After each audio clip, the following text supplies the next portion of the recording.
बहू, बाजार जा रही हो तो मेरे लिए 2-3 जोड़ी मोजे ले आना। सर्दी का मौसम है। मौसम खराब होने वाला है। ठंडी बढ़ जाएगी तो एक दिन में एक जोड़ी मोजा सूखेगा ही नहीं। क्या किया जाए, बुढ़ापे का शरीर है। बहुत जल्दी ठंड भी लग जाती है। और हाँ बहू, कौशल से कहकर मेरी गैस वाली दवा भी मंगवा देना। वो भी खत्म हो गई है। अगर तुम्हें रास्ते में कहीं मेडिकल स्टोर की दुकान मिले तो तुम ही ले आना। क्यों कौशल को परेशान करोगी? मनोरमा जी अपनी बहू तान्या से कहती हैं।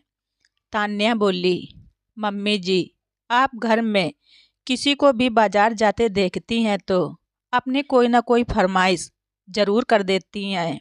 अभी पिछले साल ही तो मैं आपके लिए 2 जोड़ी मोजे लेकर आई थी। कहाँ गए वो? और अभी 4 दिन पहले ही तो गैस वाली दवाई आपने मंगवाई थी, इतनी जल्दी खत्म भी हो गई। मनोरमा जी बोली, बहू, अब तुमसे क्या छुपाना। वो जो हमारी पड़ोसन गायत्री जी हैं, काफ़ी दिनों से अपने बेटे बहू को बोल रही थी मोजे के लिए, पर उनके बेटे बहू के पास समय ही नहीं था मार्केट जाने के लिए। तो मैंने अपने वाले मोजे उन्हें दे दिए। बेचारी ठंड से परेशान हो रही थी। और जहाँ तक बात दवाई की है, जब मैं अभी 2 दिन पहले गांव गई थी तो तुम्हारी चचिया सास को गैस की बड़ी दिक्कत हो रही थी, तो मैंने वो दवाई उन्हें दे दी और बता भी दिया था कि खाना खाने के आधे घंटे पहले 1 हफ्ते लगातार रोज एक गोली लोगी तो गैस ठीक हो जाएगी। उन्होंने मुझसे पूछा भी कि ये दवाई आपको किसने बताई, तो मैंने तुम्हारे बारे में बताया तो तुम्हारी बड़ी तारीफ कर रही थी। तान्या बोली, मम्मी जी, आप भी हद करती हैं। हमने कोई घर में मेडिकल स्टोर या धर्मशाला तो खोल नहीं रखा है जो आप अपनी चीज़ों को बांटती रहती हैं।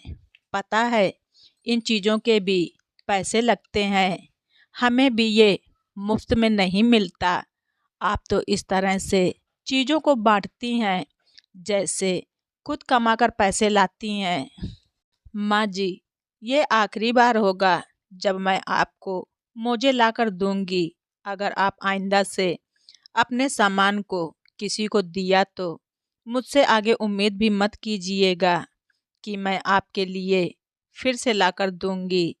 फिर पुराने दिनों की तरह सलाई और ऊन लेकर खुद के लिए मोजे बुनती रहिएगा। इतना कहकर तान्या मार्केट चली गई। शाम को मनोरमा जी बैठकर टीवी देख रही थीं। तभी कौशल घर आया और बोला, क्या माँ, पूरे दिन टीवी देखती रहती हो? कोई और काम नहीं है क्या? मुझे तो बचपन में कहती थी कि ज़्यादा टीवी देखने से आंखें खराब हो जाती हैं। अब आपको पता है बिजली का बिल कितना आता है?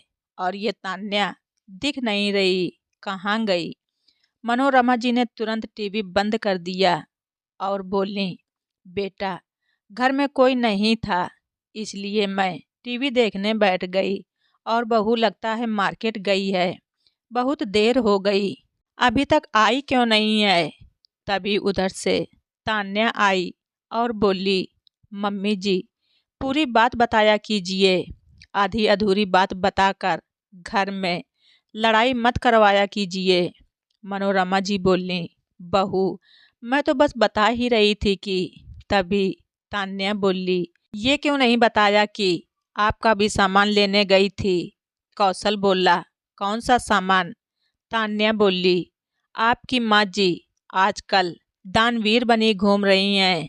कभी दवाई तो कभी मोजे, अपना सामान दूसरों को दान करती रहती हैं और फिर मुझे बाजार से लाने के लिए कहती हैं। कौशल बोला, माँ, ये मैं क्या सुन रहा हूँ? आप इतनी लापरवाह कैसे हो सकती हैं? अपनी चीज़ों का ख्याल रखना भूल गई हो क्या? अगर ऐसा ही चलता रहा तो अब मुझे और आपकी बहू को आपकी हर चीज़ का हिसाब रखना पड़ेगा। कौशल इतना सुनाकर अपनी पत्नी के साथ अपने कमरे में चला गया। पीछे से मनोरमा जी का चेहरा उदास हो गया। फिर कुछ दिनों के बाद कौशल अपनी पत्नी के साथ कहीं घूमने जा रहा था। मनोरमा जी बोली, बहू, मेरा शुगर फ्री वाला च्यवनप्राश और बॉर्नवीटा खत्म होने को है, बाजार जाना तो लेती आना। तान्या बोली, मम्मी जी, जब हम कहीं बाहर जाते हैं आप जरूर टोकती हैं, और क्या ये सारा सामान खत्म हो गया है? तो मनोरमा जी बोली, नहीं बहू, अभी 2-3 दिन चल जाएगा, इसलिए तुम्हें बता रही हूँ। तो कौशल बोला, माँ, 1-2 दिन अगर च्यवनप्राश और बॉर्नवीटा नहीं खाओगी तो कमज़ोर नहीं हो जाओगी। इतना कहकर वो दोनों चले गए। उनके जाने के थोड़ी देर बाद दरवाजे की बेल बजी।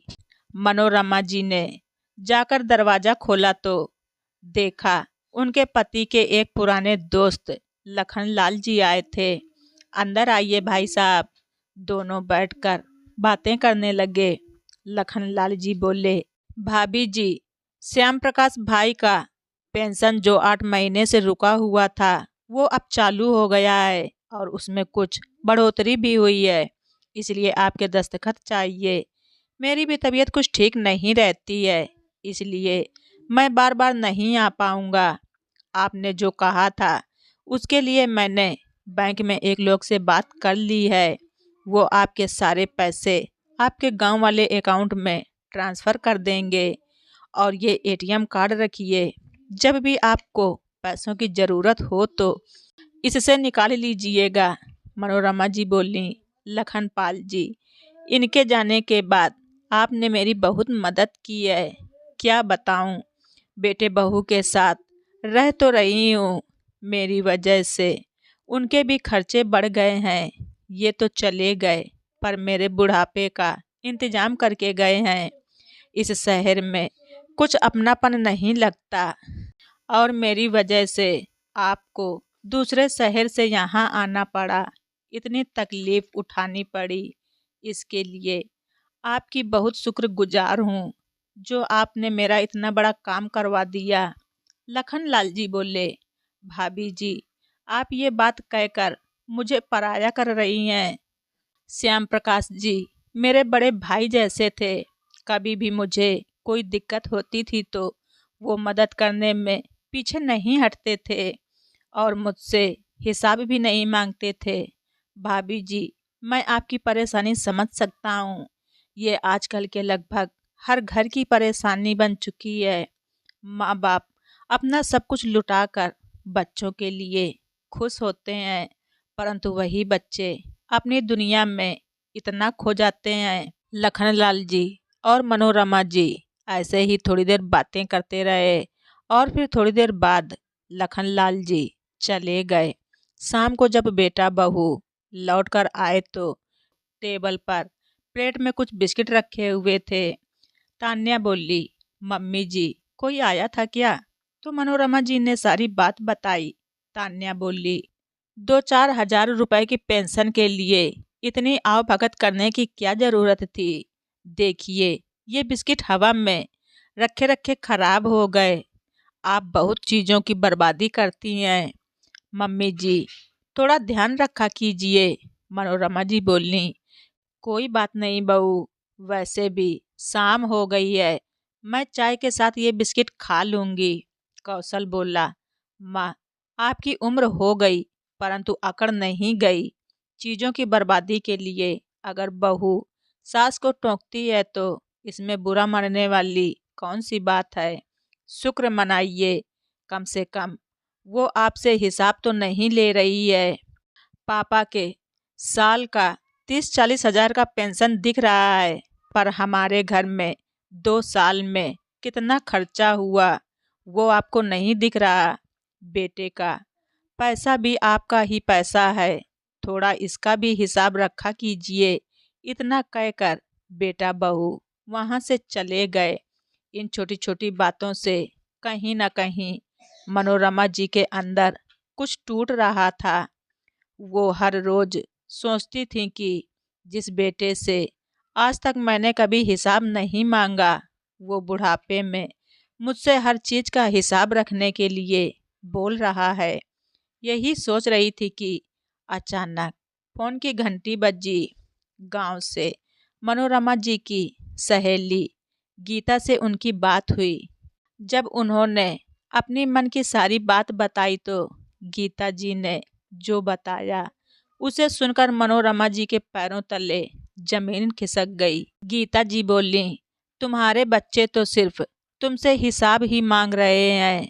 मेरे बच्चे तो मुझे गांव के टूटे फूटे घर में छोड़कर चले गए और वापस पलटकर देखने तक नहीं आए कि मैं अपना गुजारा कैसे कर रही हूँ। वो तो अच्छा है कि पति के पेंशन पर अपना हक नहीं जमा सके। आज मेरा वही सहारा बना है और मैं सुख शांति से 2 रोटी खाकर यहाँ पर जी रही हूँ। मनोरमा जी बोली, गीता, क्या अकेले रहना सही है? तो गीता जी बोली, वहाँ सबके साथ होते हुए भी हम अकेले ही थे। यहाँ परायों के बीच रहकर उतना अकेलापन भी नहीं महसूस होता। 2-3 दिन तक मनोरमा जी गीता जी की कही बातों को सोच रही थीं। उधर बेटा और बहू आए दिन किसी न किसी बात पर उनसे हिसाब लेते रहते थे। एक रोज़ मनोरमा जी ने अपने लिए निर्णय ले लिया और बेटा बहू को अपना फैसला सुनाया कि मैं अब गांव जाकर रहना चाहती हूँ। कौशल बोला, माँ अगर जा रही हो तो ये याद रखना कि मैं वहाँ आकर आपसे मिलने नहीं आ पाऊँगा। मेरी छुट्टी भी नहीं है कि मैं छोड़ने जाऊँ। हाँ, ड्राइवर को बोल देता हूँ, वो आपको छोड़ देगा। मनोरमा जी मुस्कुराते हुए अपना सामान समेटने लगीं और बोलीं, बेटा निश्चिंत रहो, मैं तुम्हें परेशान नहीं करूँगी और ना अब तुम्हारा खर्चा बढ़ाऊँगी। बस हो सके तो जब अंतिम सांस लूँ तो अपना चेहरा दिखा जाना, ताकि ऊपर जाकर उस भगवान से मैं अपना हिसाब किताब मांग सकूं कि आखिर मैंने ऐसा क्या किया था जो मुझे ऐसा बेटा मिला। इतना कहकर मनोरमा जी गांव के लिए निकल गईं। आज 3 महीने हो गए। ना कौशल ने मनोरमा जी को फ़ोन किया और ना ही मनोरमा जी ने अपने मन को दुखी किया। पूरे दिन आस पड़ोस और अपनी सहेलियों के साथ अपना समय बिताती। पति के अच्छे व्यवहार के कारण गांव वाले उनका बहुत आदर सम्मान करते हैं और मनोरमा जी ने अपनी ज़मीन पर कुछ पैसे लगाकर सब्जी उगाने का काम शुरू करवा दिया। कुछ लोगों को रोजगार मिला और मनोरमा जी को लोगों का साथ मिला, तो उनका भी टाइम पास होने के साथ साथ कुछ पैसे भी आने लगे। तो दोस्तों, आप सबको ये स्टोरी कैसी लगी कमेंट बॉक्स में ज़रूर लिखें। चैनल पर नए हैं तो सब्सक्राइब करना ना भूलें। धन्यवाद। रिचा वाइस।